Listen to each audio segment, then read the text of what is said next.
The war between Israel and Hamas is entering its 100th day. The fighting erupted after Hamas launched a terrorist attack on October 7th, and Israel responded with airstrikes and a ground invasion of the Gaza Strip. Since then, the toll has been devastating. Around 1,200 people, including 520 soldiers, have been killed on the Israeli side, most of them on the first day, making October 7th the deadliest day since the founding of the Jewish state. The Hamas-run health ministry in Gaza says almost 24,000 Palestinians have been killed. That's 1% of the population. The Israeli military says more than 7,000 of the dead are militants. The UN says at least 300 Palestinians have been killed in the West Bank. Israel's military campaign has damaged or destroyed around half of Gaza's buildings and displaced almost 2 million people. DW reporter Mohamed Al-Kalhout visited a refugee camp in the southern city of Rafah to learn more about the difficult conditions displaced people face there.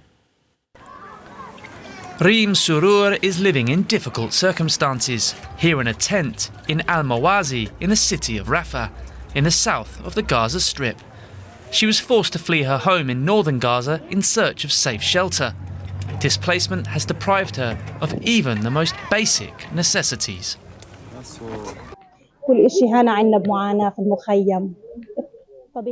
We are suffering here in this camp.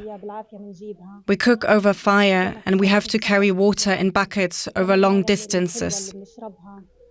Often there is no access to safe water, which forces us to drink dirty water.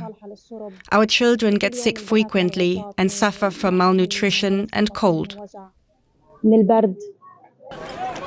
Relief organisations warn that the aid entering the Gaza Strip covers only 10% of its need. Rudimentary comforts such as blankets, mattresses and tents are in dangerously short supply. You see how we live here in the tent? We have no clothes to protect us from the cold. We do not have bed covers. There's not enough food and we are suffering from hunger.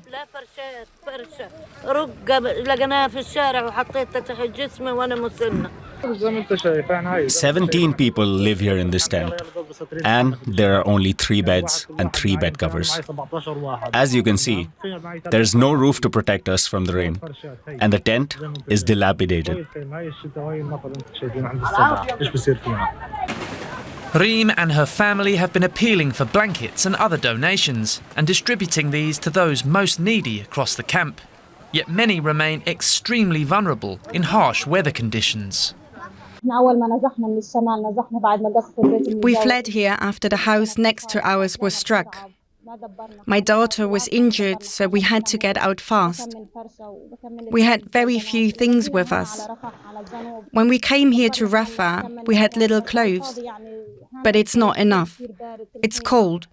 In the tent, it's not cool in the summer and not warm in the winter. When it rains, the tent fills with water. Shortages of blankets, clothing and tents are just some of the many challenges facing displaced people here in Rafah. Unless greater humanitarian aid arrives, and soon, even valuable work such as Reem's is unlikely to bring an end to suffering.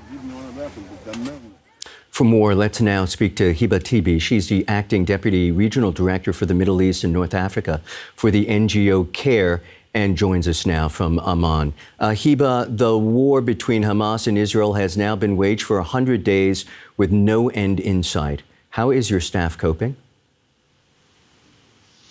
Good morning, dear. I wish I can bring better good news around how my team is doing.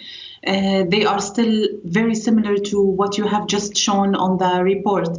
They are among those who have lost their houses, who are suffering to secure their needs, their family basic needs. But in the same time, they are the ones who are running our intervention in Gaza in help with and support of our partners, other INGOs and NGOs who work in the same field. They put the needs of people before the needs of their families, and they jump into the distribution of our humanitarian assistance using every chance that we have to fight the time against potential strikes and trying to reach out to as many people as possible. Let's talk about those people in need. We've been hearing particularly about the strain on women and children. What are you hearing from the ground specifically about the challenges, and what are you doing to help them? So one of the focus main areas of our work in Gaza is to work with women, specifically pregnant women and those who newly give birth to babies. In 100 days, normally the child would have a transformation process where they start to develop their sleeping pattern, their communication with the outward, nutrition-related patterns. And you can imagine in the last 100 days, the number of women who went to give birth under very harsh circumstances, very afraid of giving birth, for two reasons: either for complications that can happen with them without a medical system, but also from the very unknown future for them and for their babies. And this is something that we have seen. However, one thing I want to share with you, as you know, in these 100 days, the babies themselves, the children that you have also shown in a few seconds ago in the report, their images, they are the most innocent actors, and they still give us and their mothers the hope for the future. Their reactions, their smiles, even for very simple things like the very basic food that they receive, or a hug from their mother to give them warmth in the night without being in their houses or shelters.